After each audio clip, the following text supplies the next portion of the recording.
Hello friends, আমি অসীম। আমি সেটা ইউটিউব চ্যানেল টু সাইড কিচেনে আমার সাথে নতুন রেসিপি শেয়ার করবো।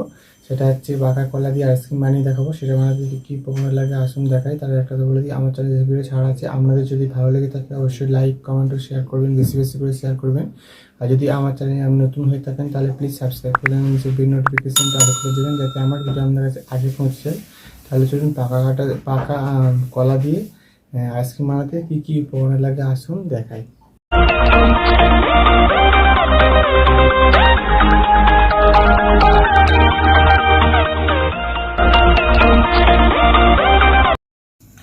চলুন তাহলে কলা দিয়ে আমি আইসক্রিম বানিয়ে দেখাবো।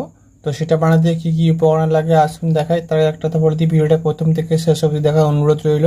তাহলে চলুন রেসিপিটা শুরু করি। কী উপকরণ লাগে আসুন দেখিয়ে দিই। এখানে আমি দুটো পাকা কলা নিয়ে নিয়েছি।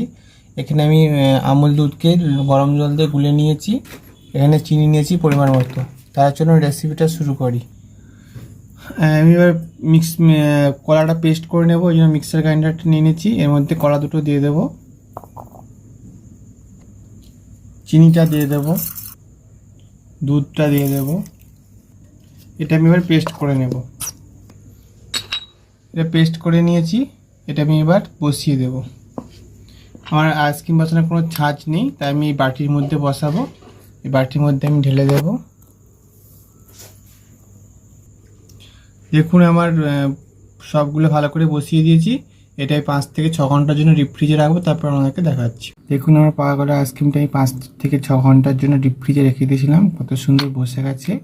দেখুন এটা আমি এবার আপনাদেরকে খুলে দেখাবো।